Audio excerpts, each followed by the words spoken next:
जिन लोगों ने सुना वो सारे के सारे रूबी और स्टार रूबी हैं, क्योंकि अभी ये बिजनेस चालू नहीं हुआ है। मैंने तरंग लाई सफलता के 5 सूत्र, आरसीएम ही क्यों, टेक्निकल अवाहत में, हर टेप में एक ही बात का मैंने बार बार उल्लेख किया था। आपने अगर सुनी हो तो मैंने उसके अंदर बार बार कहा था कि गलतफहमी में मत रहना कि ये बिजनेस चालू हो गया है। अभी ये बिजनेस चालू नहीं हुआ है, अभी तो 2007 दिसंबर में चालू होने का इसका सही वक्त आएगा। तो आप सोच रहे होंगे कि अभी क्या हो रहा है। गलतफहमी में मत रहना कि अभी ये बिजनेस हो रहा है। अभी बिजनेस नहीं हो रहा है दोस्तों। अभी तो आर्थिक आजादी की सेना तैयार की जा रही है और अभी सिर्फ सैनिकों की भर्ती चालू है। जनरल आदमी की भर्ती अभी इस बिजनेस ने चालू नहीं की है। अभी तो ये कंपनी एफएमसीजी प्रोडक्ट की कंपनी है, फास्ट मूविंग कंज्यूमर गुड्स। ये भी कंपनी सिर्फ फास्ट मूविंग कंज्यूमर गुड्स की है। और एक आप बहुत आश्चर्यजनक आंकड़ा आपको बताऊं क्या? पूरी दुनिया के टर्नओवर की बात की जाए तो एफएमसीजी का टर्नओवर मात्र 10% का होता है। यानी 90% वाले क्षेत्र में तो अभी आरसीएम बिजनेस ने कदम भी नहीं रखा है। एफएमसीजी जो खाना पीना कपड़ा जो आप कह रहे हैं ना, ये पूरी दुनिया के टर्नओवर का मात्र 10% है। यानी 90% टर्नओवर जो वाली चीजें हैं जिसके अंदर अभी इस कंपनी ने कदम भी नहीं रखा, जिसे कहते हैं सर्विसेज सेक्टर, जिसे कहते हैं सर्विसेज सेक्टर। बिजनेस की शुरुआत होने दो। अभी तो ये 6 साल का बच्चा है, अभी तो बच्चे का बचपना आपने देखा है, जवानी तो आने दो। अभी तो बचपना आपने देखा है, जवानी तो आने दो इस बिजनेस की। मेरे शब्दों पे ध्यान देना। जिसने भी आरसीएम का नाम सुन लिया है, सिर्फ एक बार सुन लिया है, आरसीएम का हर व्यक्ति जिसने भी नाम सुन लिया है उसे आरसीएम बिजनेस में आना मजबूरी है। मजबूरी का नाम लिया है मैंने, इच्छा का नाम नहीं लिया, मजबूरी है। क्योंकि आरसीएम बिजनेस अब बिजनेस नहीं रहा है, जीवन हो गया है और जीवन में आने से मना नहीं कर सकता। कोई भी आदमी ये कह सकता है कि मैं जिंदा नहीं रहूंगा, क्योंकि आरसीएम बिजनेस में आपको वही काम करने पड़ते हैं जो आप पहले ही करते हैं। अरे एक सिंगल काम ऐसा बताओ जो आरसीएम बिजनेस में आने से पहले आप नहीं करते थे, जो आरसीएम बिजनेस में करना पड़ता है। एक सिंगल मात्र तो काम बताओ। मेरी लाइन को समझ जाना। अगर मेरा बस चले ना दोस्तों, तो ये आरसीएम बिजनेस को मैं हटा दूं, बिजनेस वर्ड ही हटा दूं।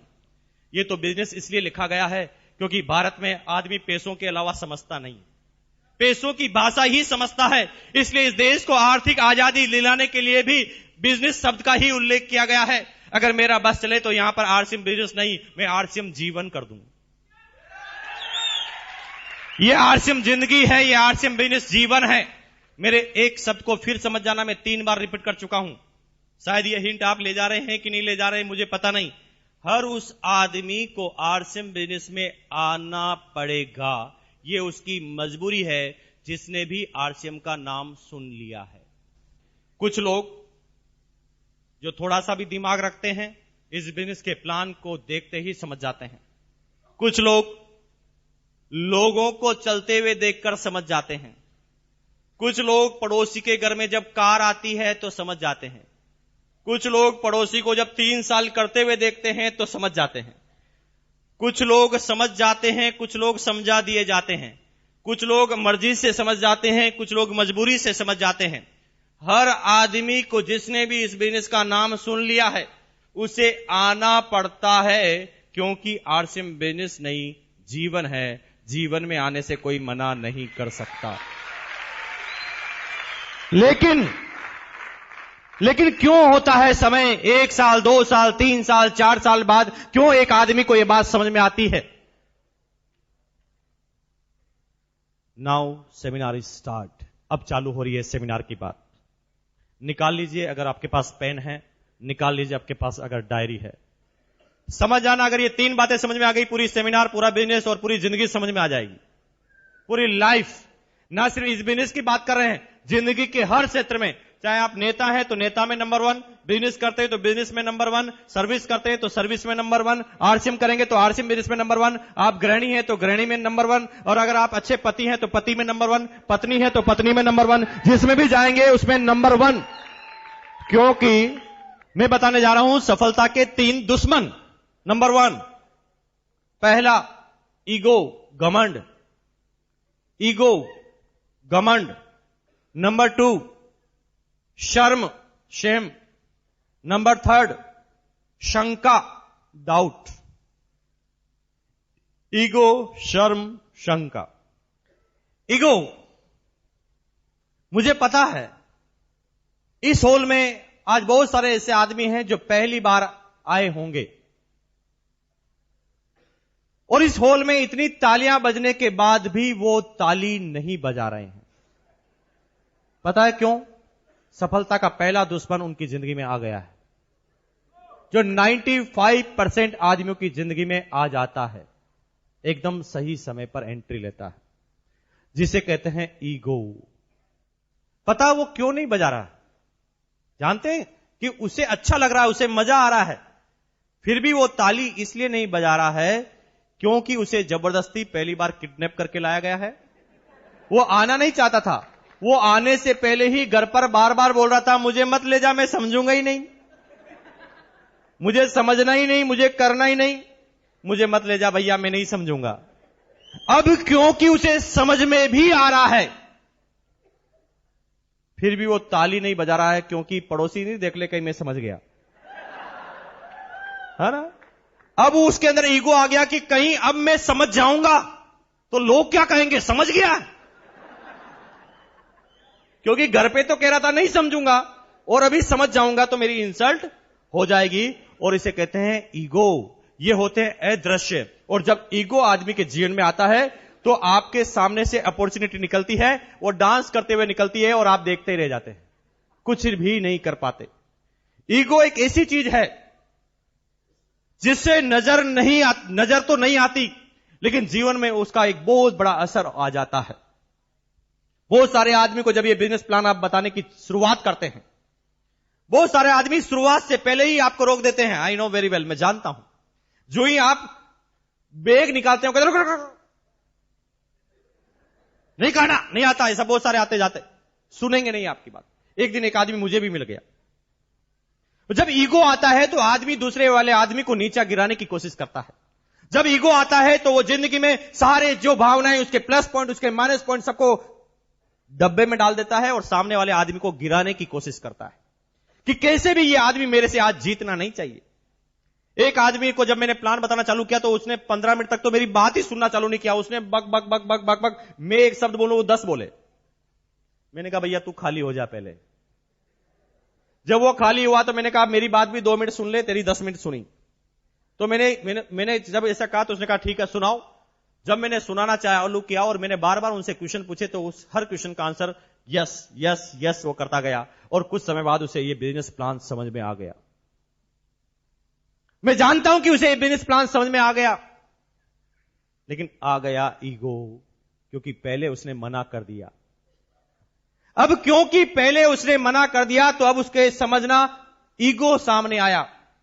अब वो मुझे गिराने के लिए, अब मुझे वो नीचा दिखाने के लिए कुछ भी करने के लिए तैयार था। उसने कहा भैया ठीक है, मान लिया कि आपकी कंपनी अच्छी है, बढ़िया है, इनकम आती है, सब कुछ अच्छा है, लेकिन आपके साबुन पर ISI मार्क क्यों नहीं है? मैंने कहा भैया माफी दे दो, गलती हो गई, लगवा देंगे। और क्या बोलता मैंने कहा भैया माफी दे दो, गलती हो गई, लगवा देंगे, कल कंपनी से बोल देंगे, कल छाप लगा देगी। लेकिन आप मुझे बताओ ना कि आप कौन से ISI मार्क के साबुन से नहाते हो? वो कहता लक्स। मैंने कहा लक्स पे तो नहीं आता। वो कहता हमाम। मैंने कहा हमाम पे भी नहीं आता। वो कहता किसी पे तो आता होगा। मैंने कहा चुप, जब तू नहाता नहीं है तो तुझे क्या फर्क पड़ता है?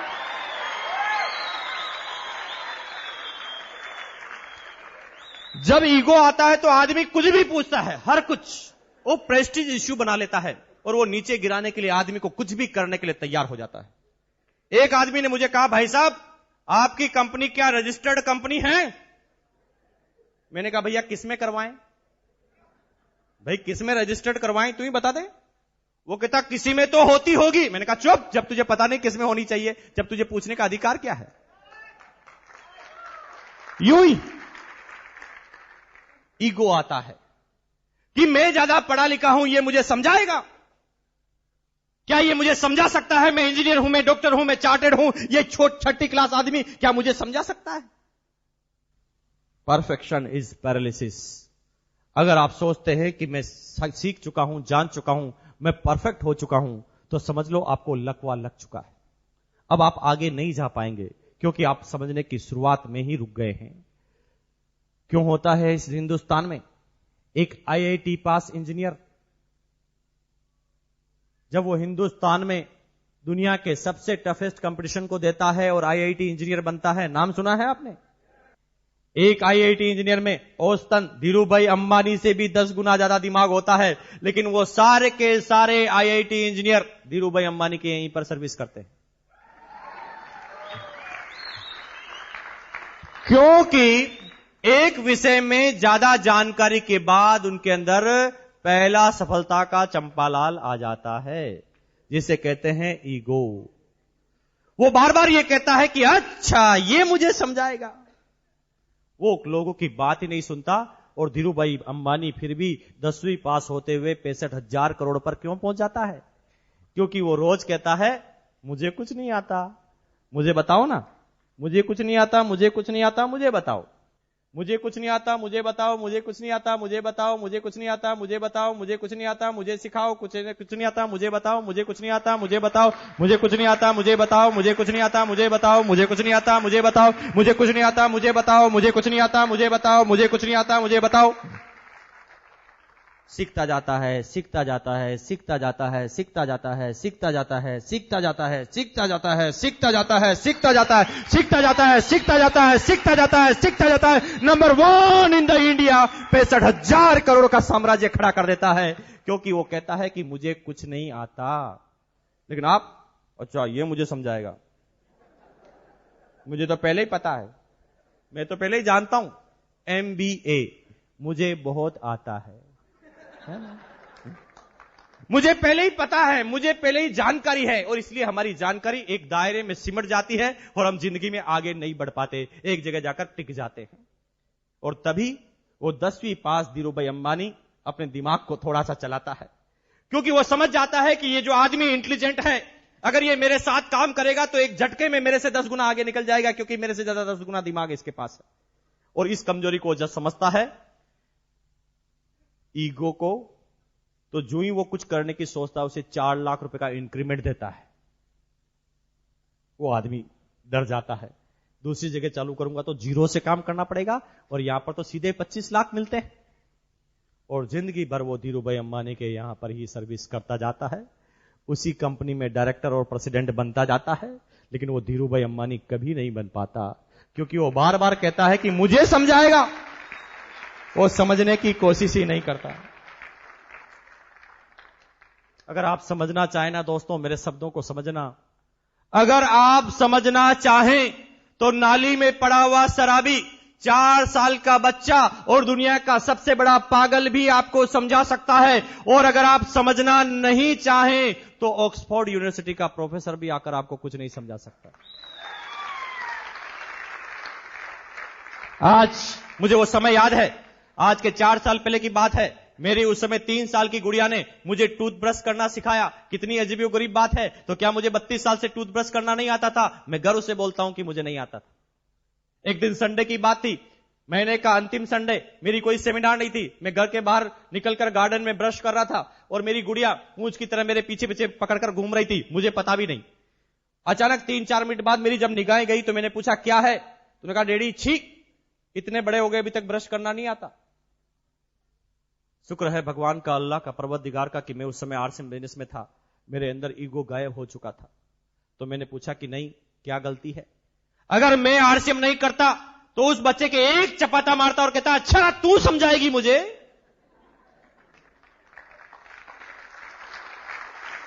मैंने उससे कहा क्या गलती है? तो उन्होंने कहा डैडी इतने बड़े हो गए अभी तक समझ में नहीं आती। हमारी मैम ने बताया है कि आपके दांतों की, आपकी टीथ की जो लाइन है वो तो स्ट्रेट है और आप ब्रश को यूं घुमा रहे हैं। हमारी मैम ने बताया कि ऐसे बोलो zig zag zig zag zig zag zig zag zig zag. Mukesh Kothari ने एक ही चाटा अपनी गर्दन पर लगाया कि बेवकूफ हो गया, 32 साल से ब्रश करना नहीं आता, 4 साल के बच्चे ने तुझे सिखा दिया। गलत फहमी में मत रहना दोस्तों। सीखना चाहें तो 2 साल का बच्चा, 4 साल का बच्चा नाली में पड़ा हुआ शराबी और दुनिया का सबसे बड़ा पागल भी समझा सकता है। और नहीं समझना चाहे ना दोस्त, और ठान ले कि मैं समझूंगा ही नहीं, तो कोई नहीं समझा सकता, चाहे दुनिया का सबसे बड़ा प्रोफेसर भी आकर आपको कुछ समझाए, नहीं समझ में आएगा। ईगो, अगर जिंदगी में कामयाब होना चाहते हैं तो आज ईगो को यहां पर रख के जाना। मैं ये नहीं कहता कि आरसीएम बिजनेस करना, मैं ये नहीं कहता कि इस बिजनेस का काम करना। अगर आप टीचर हैं तो टीचर में ईगो को त्याग देना, अगर आप बिजनेसमैन हैं तो बिजनेस में ईगो को त्याग देना, आप पति हैं तो पति का ईगो त्याग देना, अगर आप पत्नी हैं तो ईगो को त्याग देना, अगर आप बिजनेसमैन हैं तो ईगो को त्याग देना, आप दुनिया के किसी भी क्षेत्र में है ईगो को त्याग देना। क्योंकि जब ईगो आता है तो अदृश्य आता है, आपके सामने डांस करता हुआ निकलता है और आपके सामने अपॉर्चुनिटी चले जाती है साइड में, और फिर आपकी जिंदगी में आता है काश ये जमीन 5 रुपए गज में मिल रही थी, ले लेता तो करोड़पति होता, किसी ने रोका, ले लेते, जिसने ली वो तो करोड़पति हो गया है। नंबर 2, शर्म, अपने काम में शर्म।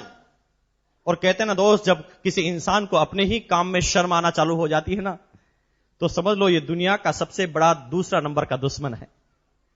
जो भी आदमी अपने काम से शर्म करते हैं वो कहीं पर नहीं जाते, क्योंकि कामयाबी का पहला ही मंत्र है, वो है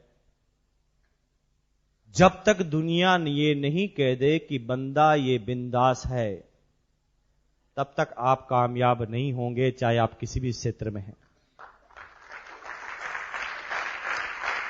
जब लोग बाग ये कहने लग जाए कि बंदा ये बिंदास है, अपने काम से जो शर्म नहीं आती, तो आप भी कामयाब हो जाएंगे। 95% आदमियों को काम करने से पहले शर्म आती। मैं डॉक्टर हूं, लोग क्या कहेंगे, 8 रुपए का साबुन बेच रहा है। मैं तो बिजनेसमैन हूं, क्या ये मैं 1500 रुपए का छोटा सा बिजनेस करूंगा। मैं ये हूं, मैं वो हूं, और अपने काम से शर्म आती है, और उसका छोटा भाई काम करते करते मर्सिडीज कार लेकर आता है, फिर बात समझ में आती है। आई ना कुछ लोगों को 2 साल बाद, 5 साल बाद भी आती कुछ लोगों को। मेरे दोस्तों को भी 5-6 साल बाद समझ में आई। वो कहते मैं दुश्मन हूं, तूने मुझे पहले क्यों नहीं बताया। शर्म, काम से शर्म। और दोस्तों, जब किसी इंसान को अपने ही काम से शर्म आती है ना, फिर वो कहीं नहीं जा सकता। कहते हैं, किसी विद्वान ने भी कहा है, अगर आप चाहते हैं 5 मिनट की खुशी प्राप्त करना तो एक झपकी ले लो। अगर आप चाहते हैं कि 3 घंटे की खुशी लेना तो एक फिल्म देखने चले जाओ। अगर आप चाहते हैं 1 दिन की खुशी प्राप्त करना तो पिकनिक पर चले जाओ। अगर आप चाहते हैं 7 दिन की खुशी प्राप्त करना तो हनीमून पर चले जाओ। अगर आप चाहते हैं कि 3 महीने की खुशी लेना तो शादी कर लो। अगर आप चाहते हैं कि 1 साल की खुशी, 2 साल की खुशी मिले तो खूब सारा पैसा कमा लो। लेकिन अगर आप चाहते हैं कि जिंदगी भर खुशी चाहिए तो अपने काम से प्यार कर लो। अपने काम से अगर आपको प्यार हो गया तो किसी खुशी की तलाश में आपको नहीं जाना पड़ेगा।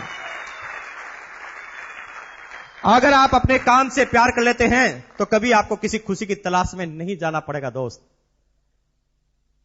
जो भी शर्म को त्यागा है वो सब नंबर 1 पर गए हैं, लेकिन 98% आदमी नहीं त्याग पाते अपनी शर्म को। धीरूभाई अंबानी को अपने जीवन की शुरुआत पेट्रोल पंप पर सर्विस करते हुए शर्म नहीं आई। कर डाली उसने पेट्रोल पंप पर सर्विस, भर डाला पेट्रोल और बना दी दुनिया की सबसे बड़ी रिफाइनरी। अमिताभ बच्चन को लावारिस फिल्म की शूटिंग में अचानक डायरेक्टर ने बोला कि भैया लड़की के कपड़े पहन के डांस करना पड़ेगा इस डांस में। बंदा वो बिंदास था, फटाफट लड़की के कपड़े पहने और गा दिया मेरे अंगने में, सुपर डुपर हिट। वो अपने काम से प्यार करता था। अपने काम से प्यार करने की वजह से वो क्षेत्र में वो नंबर 1 पर गया। तभी राव साहब बार बार बोलते हैं, अरे दोस्त, इस देश में कामयाब व्यक्ति टाटा आज भी नमक का व्यापार करते हुए शर्म नहीं करता। बाटा आज भी जूतों का व्यापार करते हुए शर्म नहीं करता। अंबानी अभी आम और सब्जियों का व्यापार करते हुए भी शर्म नहीं कर रहा है, तो आप किस खेत की मूली हैं दोस्त, जो आपको शर्म आ रही है?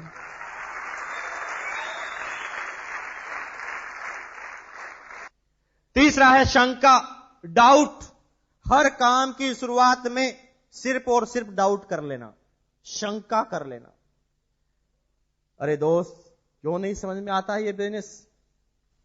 1500 रुपए में 3 जोड़ी कपड़े, जिंदगी भर कपड़े खरीदते आए हैं लाला की दुकान से।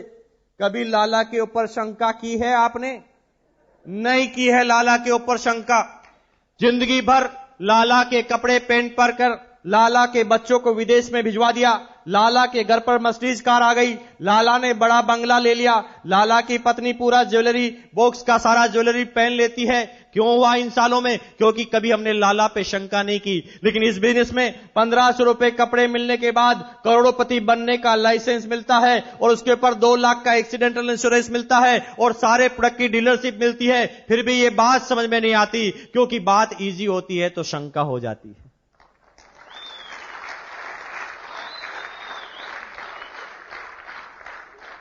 एक बहुत बड़ी बात बता रहा हूं दोस्तों, मैं यहां पर राजस्थान का राजस्थानी बनकर बात नहीं कर रहा हूं, मैं हिंदुस्तान का हिंदुस्तानी बनकर बात नहीं कर रहा हूं, मैं किसी जाति धर्म का बात नहीं कर रहा हूं, मैं आरसीएम की वजह से यहां पर बात नहीं कर रहा हूं। मैं जो बात कर रहा हूं एक सच्चा आदमी बनकर बात कर रहा हूं, मेरी बात को समझना। राजस्थान के व्यापारी को पूरे हिंदुस्तान में क्या कहा जाता है पता है आपको? मारवाड़ी। और मारवाड़ी का ब्रांड इमेज बताऊं मैं आपको? कंजूस मक्की चूस। आज भी हर फिल्म में उसी मारवाड़ी को बताया जाता है जिसने टोपी पहनी है, वो राजस्थानी भाषा में बात करता है, उसके रोल को केस में बताया जाता है कंजूस मक्की चूस। अभी तो आप हंस लिए, आगे सुनो। उसे कहा जाता है कंजूस मक्की चूस। जिस आदमी को कहा जाता है कंजूस मक्की चूस, आज पूरे हिंदुस्तान की अर्थव्यवस्था की बात करें ना, तो 50% से ज्यादा अर्थव्यवस्था सिर्फ मारवाड़ियों के हाथ में है। बिरला, बांगड़, बजाज, जेके, सिंगानिया, मित्तल, जिस भी ग्रुप का नाम आप ले लेंगे वो राजस्थानी होगा। क्यों? जिस आदमी को कहा जाता है कंजूस मक्की चूस, पूरे हिंदुस्तान की अर्थव्यवस्था एक राज्य के लोगों के पास, क्योंकि उनके पास एक जन्मजात गुण था जो लगभग 95% हिंदुस्तानियों में नहीं पाया जाता, अभी तो राजस्थानियों में भी नहीं पाया जाता। वो बिजनेसमैन उस समय जब भी किसी आदमी के साथ व्यापार करते थे, जब भी किसी आदमी के साथ बिजनेस करते थे, तो बिजनेस करने से पहले अपने ही दिमाग से एक क्वेश्चन पूछते थे, बता दिमाग, मैं जो इस आदमी के साथ बिजनेस करने जा रहा हूं, इससे मेरा क्या फायदा होगा? वो सिर्फ एक लाइन पूछते थे कि मेरा फायदा क्या होगा। लेकिन दुनिया ये पूछती है कि मेरा फायदा छोड़ो, इसका क्या फायदा होगा? इसलिए बात समझ में नहीं आती। 1500 रुपए में 3 जोड़ी कपड़े, 300 प्रोडक्ट की डीलरशिप, LIC, आप इंश्योरेंस, सारी चीजें मिलने के बाद, 7 रुपए किलो का नमक मिलने के बाद, 8 रुपए का साबुन मिलने के बाद भी लोग इसे क्यों नहीं समझ पाते? क्योंकि इतनी इजी है ना, इसलिए शंका हो जाती है। 1500 रुपए में इतनी सारी चीजें दे रहा है, जरूर कोई ना कोई बात होगी,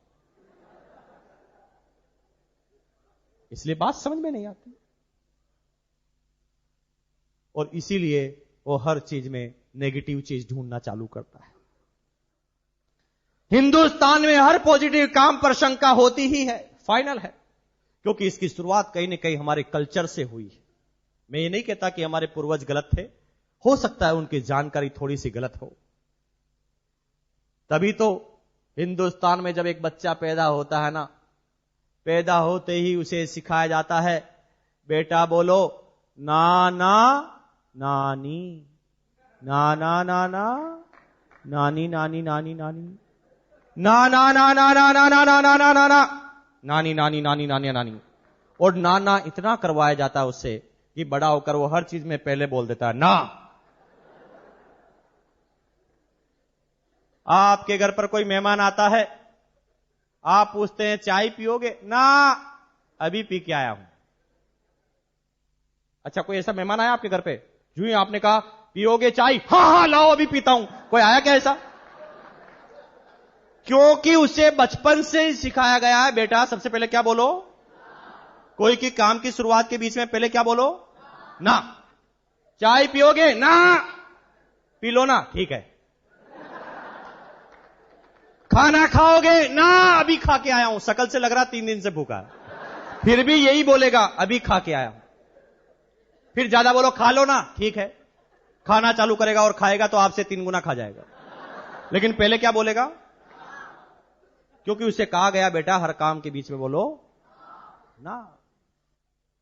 और तभी 1500 रुपए में 3 जोड़ी कपड़े, 300 प्रोडक्ट की डीलरशिप, आने वाले समय में सारे प्रोडक्ट की डीलरशिप की गारंटी, एक्सीडेंटल इंश्योरेंस फ्री में, और आपको अकाउंट में मिलता है फ्री में, 0 बैलेंस में अकाउंट, और सारी जानकारी, सारे प्रोडक्ट मिलने के बाद भी कोई आदमी आपको बताता आरसीएम करोगे? ना, सब लूट गए हैं, बर्बाद हो गए हैं, ये हो गए हैं, नहीं कर सकता।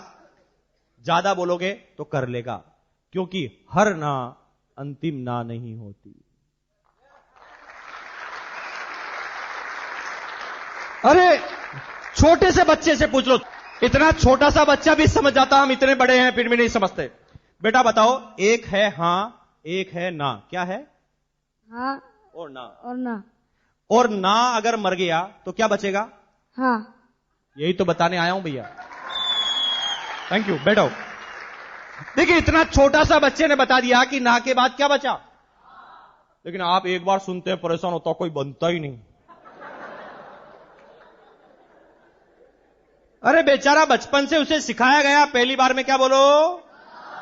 आप क्यों परेशान हो रहे हैं? वो बोलेगा ना, आपने भी तो पहली बार में ना बोला था। आप इंतजार करें उसके हां का, आप बात करें उससे आगे, क्योंकि बात इतनी पॉजिटिव है ना भैया, इसलिए तो शंका होती है कि 1500 रुपए में जीवन, 1500 रुपए में जीवन बना देता है, विश्वास नहीं होता, इसलिए शंका होती है। अगर अभी भी मेरी बात को नहीं समझ में आ रहे हैं ना, तो कितने आदमी शादीशुदा है, हाथ खड़ा कर दो। क्यों, दूसरी शादी करने का मूड है क्या? हाथ खड़ा करो ना, अगर हो गई तो खड़ा कीजिए। वेरी गुड, हाथ नीचे रखिए। आप सब लोग शादीशुदा है, और जो लोग आज अपनी पत्नी को यहां पर नहीं लेकर आए हैं, जो आदमी अपनी पत्नी को आज यहां पर नहीं लेकर आए हैं, यहां से घर पे जाना, घर पे जाते ही अपनी पत्नी को सामने बिठाना और मुस्कुराकर बोलना आई लव यू। आपके ऊपर ही शंका हो जाएगी। आपकी पत्नी ये पता लगाएगी कि आज इनका पता लगाओ कि कहां गए थे। ऐसा पॉजिटिव शब्द कैसे बोलते हैं? क्योंकि शब्द पॉजिटिव है, इसलिए शंका जायज है। समझ रहे मेरी बात को? क्योंकि आदमी को शंका तब होती है जब उसे ज्यादा मिलता है। मुझे पता है, आज के 3 साल पहले मैं स्लीपर क्लास में सफर करता था, और मैं स्लीपर क्लास में सफर इसलिए करता था क्योंकि मेरी और ग्रोइंग स्टेज थी, और मुझे पता था कि मेरे जैसे आदमी स्लीपर क्लास में ही मिल सकते हैं ट्रेन के अंदर।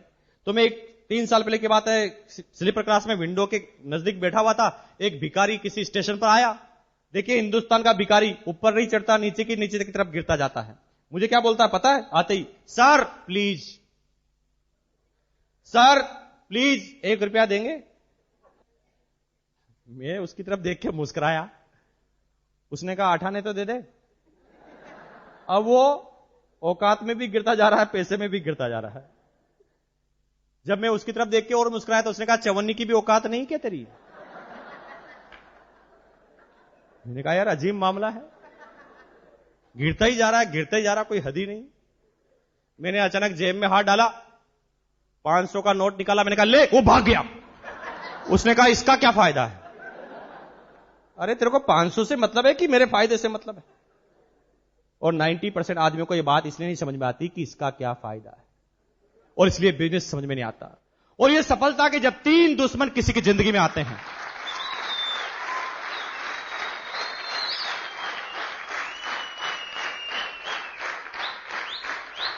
और सफलता के 3 दुश्मन जब किसी की जिंदगी में आते हैं, जो होता है ईगो, शर्म और शंका, तो एक अच्छी खासी जिंदगी भगवान से दी हुई 84 लाख योनियों के बाद छटनी होकर जब आपको मानव जीवन मिला, उसके बाद भी एक इंसान कहता है कि मैं संतुष्ट नहीं हूं, मैं दुखी हूं, मैं परेशान हूं। अरे मानव जीवन मिलने के बाद भी कोई आदमी कहता है दुखी हूं, तो भैया क्या होता जब आपको भगवान 84 लाख योनियों के बाद आपको इंसान नहीं बनाता, मच्छर बना देता, आप क्या कर लेते?